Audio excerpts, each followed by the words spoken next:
આજ તો આપણે મમ્મીને એક વસ્તુ બનાવી દેવાની હે. એમાં આપણે બટેટા મોળ લીધા, ટામેટા, ડુંગળી અને મરચાં મોળ લીધા હતા. પછી આપણે આવી ગયા આપણા રસોડામાં. મમ્મીએ ભાત તો બનાવી નાખ્યું તું, પણ આપણું કામ આ ભાતમાંથી પુલાવ બનાવવાનું હે. તો હાલો આપણે ધંધે લાગી જાય, એટલે મમ્મીની પણ થોડીક મદદ થઈ જાય ને ભેગું આપણું નાસ્તાનું થઈ જાય. પછી તો આપણે ટોપલીમાં તેલ નાખીને ટોપલી ગેસ ઉપર મૂકી દીધી હતી. તેલ થાય એટલે આપણું પહેલું કામ જીરું નાખવાનું હોય. જીરું ઓરાવાનું છે બધેમાં લેવો. જીરું ફૂટી ગયું એટલે આપણે મરચાં નાખી દીધા હતા. પછી એમાં બટેટા પણ નાખી દીધા.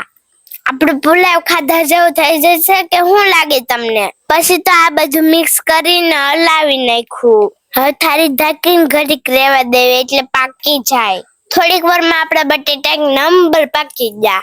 બટેટા પાકી ગયા. હવે આપણે એમાં ડુંગળી નાખી દઈએ. હાલો ડુંગળી નાખીને ટામેટા નાખી દીધા હતા. પછી આપણે એને હેરખુંથી મિક્સ કરી દીધું ને હલાવી નાખ્યું. પછી આપણે એમાં થોડીક હળદર નાખી દીધી અને થોડુંક મીઠું પણ નાખી દીધું. હવે આપણી ગ્રેવી એક નંબર બની હતી. શાકની ગ્રેવી હોય એમ બની હતી. પછી તો પાછું બધું થોડીક વાર પાકવા દીધું હતું. બધું એક નંબર પાકી ગયું હતું. હવે આપણે એમાં ચટણી નાખવાની હે. પછી આપણે 2 ચમચી ચટણી નાખી દીધી.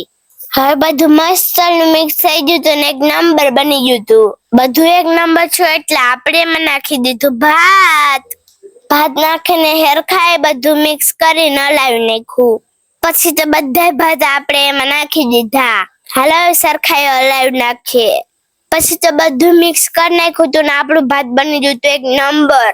તો હવે આપણો પુલાવ બનીને રેડી થઈ ગયો. હાલો આ પુલાવનું લુક તમને કેવું લાગ્યું કમેન્ટ કરીને કહેજો તો ખરા. તો હવે આપણે બનાવતાની ટેસ્ટ તો કરવો પડશે ને. પછી તો આપણે પુલાવ ટેસ્ટ કર્યો ને ત્યાં તો એક નંબર લાગતો તો. કઈ ન ઘટો, તીખો તીખો મસ્ત બન્યો તો. અને જો તમને અમારા પુલાવનો વિડીયો પસંદ આવ્યો હોય ને તો લાઈક કરી દેજો, 2-3 જણાને શેર કરી દેજો અને અમારા ચેનલને સબસ્ક્રાઇબ કરી દેજો. Bye bye, take tech.